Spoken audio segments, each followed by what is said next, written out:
Sejam bem-vindos ao primeiro episódio do nosso podcast sobre vícios modernos do PPG Psil. Eu sou a Jéssica Silva. Eu sou a Isabela Préquero. E eu sou o Ricardo Ribeiro. Se você ainda não assistiu o nosso último vídeo, o link está aqui embaixo na descrição. Hoje nós vamos começar nossa série contando para você um pouco mais sobre os jogos eletrônicos e videogames.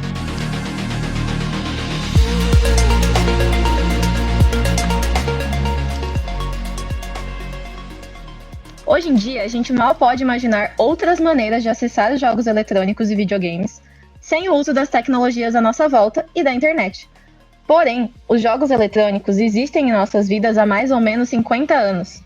Você sabia que o primeiro videogame doméstico do mundo foi lançado nos anos 1970? Ele se chamava Magnavox Odyssey e marcou a primeira geração de videogames. Desde então, tivemos uma enorme evolução, passando por videogames de cartucho, arcades, até jogos em CD e DVD, e jogos online, com total acesso e conexão com a internet nos dias de hoje.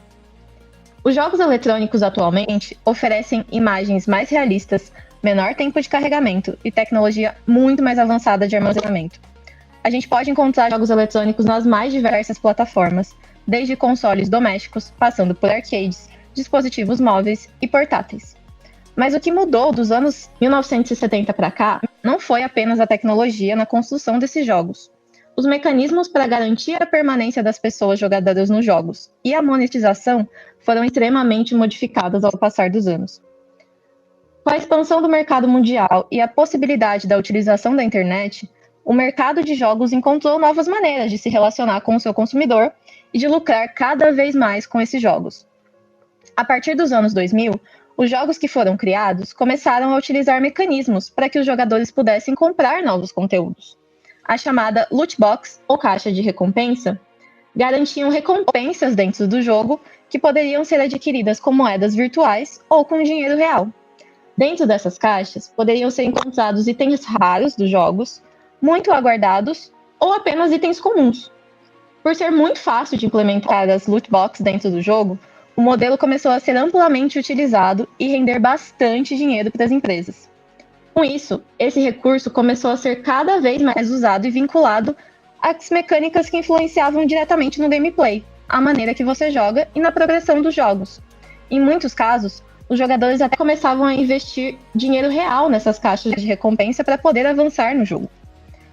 Porém, esse é um mecanismo que tem um problema para a grande maioria dos jogadores. Ele trabalha com uma expectativa de grande recompensa e pode influenciar as pessoas com predisposições a comportamentos compulsivos a realizarem compras excessivas desse tipo de conteúdo e desenvolverem até um vício nessas compras e nos jogos também.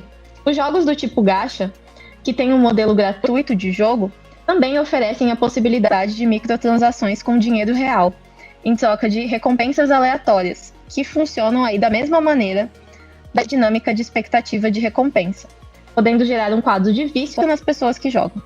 A gente vai explicar um pouquinho melhor para você como esses tipos de mecanismos afetam o nosso cérebro e como podem gerar um quadro de vício.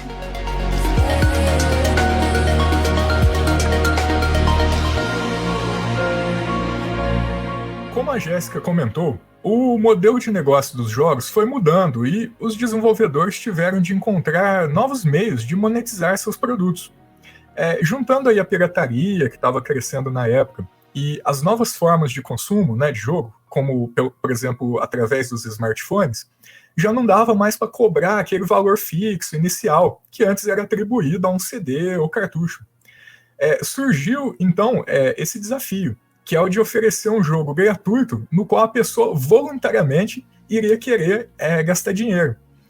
Esse paradigma seria impensável aí em outros tempos, né? Gastar dinheiro com bens virtuais, sem valor fora do jogo. E não cabe nesse episódio aprofundar muito, mas é importante dizer que os desenvolvedores buscaram na neurociência e no behaviorismo formas de tornar mais eficiente essa captação de recursos. Um dos mecanismos utilizados envolve a tal da dopamina, que já falamos no último episódio, que é um neurotransmissor que modula, entre outras coisas, a nossa percepção de prazer. No jogo tradicional, toda vez que a gente obtém um êxito no cumprimento de uma missão ou quando chega a uma vitória, é liberada uma pequena quantia de dopamina, que gera a sensação de bem-estar. Mas percebeu-se que essa quantia de dopamina liberada, ela é reduzida à medida que a vitória é constante, é frequente, né? O que faz com que o jogador vai perdendo interesse naquela atividade. Além disso, notou-se também que o pico da dopamina acontece momentos antes dele saber se vai ou não conquistar o prêmio, enquanto ainda é incerto. Ou seja, ela está ligada, né, a dopamina está ligada à antecipação da recompensa. E o que alguns jogos modernos fizeram foi modificar um pouquinho esse mecanismo. Como a Jéssica explicou para a gente, a recompensa passou a vir na forma do que das chamadas loot box, né, que aumentam ainda mais a sensação de imprevisibilidade, mantendo assim a liberação de dopamina sempre alta.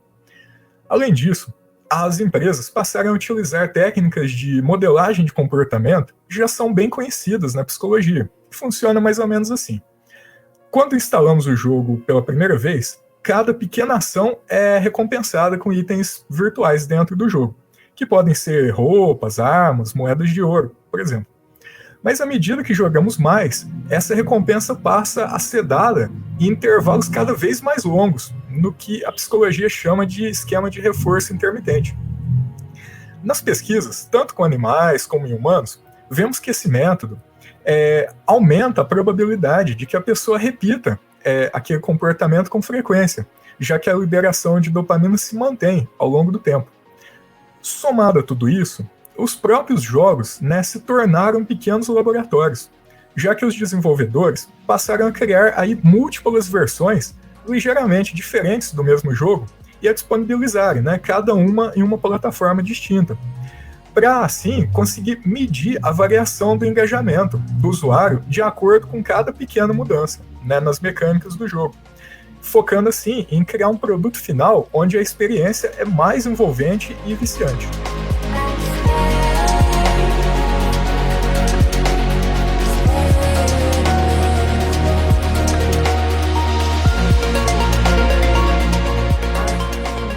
Agora que você entendeu como jogos funcionam para nos deixar cada vez mais engajados, está na hora de aprender a identificar um padrão de vício no jogar. As consequências do jogar excessivo podem ser percebidas em diversas esferas da vida do indivíduo.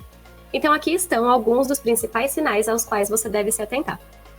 Jogar por muito tempo, a ponto de prejudicar a interação social e a prática de outras atividades, problemas no desempenho escolar ou profissional, dificuldades com sono ou redução do tempo de sono, aumento de conflitos interpessoais, especialmente com as pessoas próximas que compartilham a casa, irritação e ansiedade quando afastado do jogo, tédio e desinteresse em relação a atividades menos estimulantes.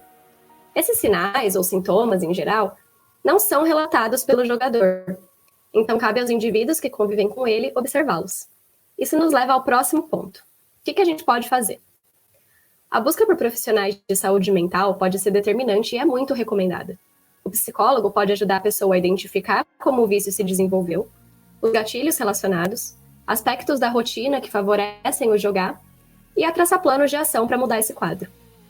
O psiquiatra, por sua vez, pode ajudar com a prescrição de medicamentos que ajudem o indivíduo no controle da impulsividade e dos sintomas de abstinência, facilitando o processo de redução da dependência. Grupos de apoio também são bem-vindos, tanto para o jogador quanto para as pessoas que convivem com ele e que sofrem em função do vício. Mas também há mudanças que o próprio jogador, com a ajuda dos seus familiares e dos seus amigos, pode fazer para lidar com a dependência, como, por exemplo, estabelecer limites no tempo de jogo, sendo que a redução do tempo tem que ocorrer gradualmente, para evitar picos de estresse e evitar que a pessoa recorra a jogos em outros aparelhos, como celular ou videogame. Identificar outras atividades valorosas para o indivíduo e colocá-las novamente na rotina. Essas atividades podem ser simples, como passear com o cachorro, ler um livro, ajudar os familiares a cozinhar, etc. Definir atividades de lazer possíveis também vale. Há evidências de que o exercício físico seja um importante aliado no tratamento da dependência e de outros transtornos, devido aos seus efeitos imediatos e de longo prazo no organismo. Então, iniciar alguma atividade física de interesse pode ser uma estratégia essencial nesse processo, e para toda a vida também. Com esses ajustes graduais, o jogo provavelmente perderá sua importância afetiva e outras atividades terão maior impacto positivo na vida do indivíduo. É importante ressaltar que essas mudanças devem ser sugeridas e realizadas com uma postura de não julgamento em relação à pessoa que se quer ajudar. Então, acolhimento e paciência são palavras-chave nesse processo. Esse foi nosso primeiro episódio e a gente te espera para o próximo. Obrigada!